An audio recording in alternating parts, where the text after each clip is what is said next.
എന്റെ അന്തോണീസ് പുണ്യാളിന്റെ യുദാ സ്ലീഹയുടെ ഡ്രസ്സ് എവിടുന്ന മേടിച്ചെന്ന് കുറച്ച് പേര് ചോദിച്ചിട്ടുണ്ടായിരുന്നു. സംഭവം ഇത് മേടിച്ച ഡ്രസ്സല്ല, നമ്മൾ കസ്റ്റമൈസ്ഡ് ആയിട്ട് ഡിസൈൻ ചെയ്ത ഡ്രസ്സ് കേട്ടോ. ഡിസൈനർ വേറെ ആരുമല്ല, എന്റെ അനിയത്തി കാവുകയാണ്. വൈകുന്നേരം ആയപ്പോൾ ഞാൻ മെറ്റീരിയലൊക്കെ മേടിച്ച് അവളുടെ അടുത്തോട്ട് ചെന്നു. പക്ഷെ നെറ്റിലൊക്കെ സെർച്ച് ചെയ്ത് നോക്കിയെങ്കിലും ഇത് എങ്ങനെ സ്റ്റിച്ച് ചെയ്യണമെന്നോ മെഷർമെന്റ്സ് എടുക്കണമെന്നോ ഒരു ഐഡിയയും കിട്ടുന്നില്ല. പിന്നെ അവൾക്ക് അത്യാവശ്യം തയ്യലറിയാവുന്നതുകൊണ്ട് അവളുടെ ഒരു ഐഡിയയിലായിട്ട് നമ്മൾ മെഷർമെന്റ്സും കാര്യങ്ങളൊക്കെ എടുത്തേക്കും. മെറ്റീരിയൽ ചൂസ് ചെയ്യുമ്പോൾ സാറ്റിൻ മെറ്റീരിയൽസ് എടുക്കുന്നതിന് പകരം പാന്റിന്റെ മെറ്റീരിയൽ ഒക്കെ എടുക്കുകയാണെങ്കിൽ ഈ തേക്കുന്ന ഒരു സ്റ്റെപ്പ് ഉണ്ടല്ലോ, അത് നമുക്ക് അവോയ്ഡ് ചെയ്യാം കേട്ടോ. മെഷർമെന്റ് ഡീറ്റെയിൽസ് എല്ലാം ഡിസ്ക്രിപ്ഷനിൽ ഡീറ്റെയിൽ ആയിട്ട് കൊടുത്തേക്കാമേ.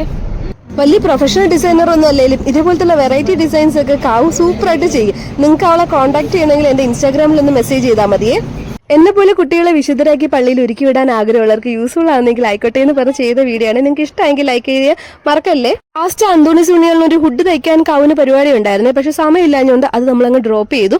പിന്നെ സ്റ്റിച്ച് ചെയ്തതിന്റെ എൻഡ് പോർഷനിൽ നമ്മൾ തീയൊക്കെ കാണിക്കുന്നുണ്ട്. കാര്യം ഇല്ലെങ്കിൽ സാറ്റിൻ തുണിയാണ്ട് നൂലിളകി വരാനുള്ള ചാൻസസ് ഉണ്ട്. അപ്പോൾ എന്റെ വീഡിയോ ഇത്രയും നേരം കണ്ട് എന്നെ സപ്പോർട്ട് ചെയ്ത എല്ലാ സബ്സ്ക്രൈബേഴ്സിന് ഒരുപാട് നന്ദി. Tata bye bye, see U.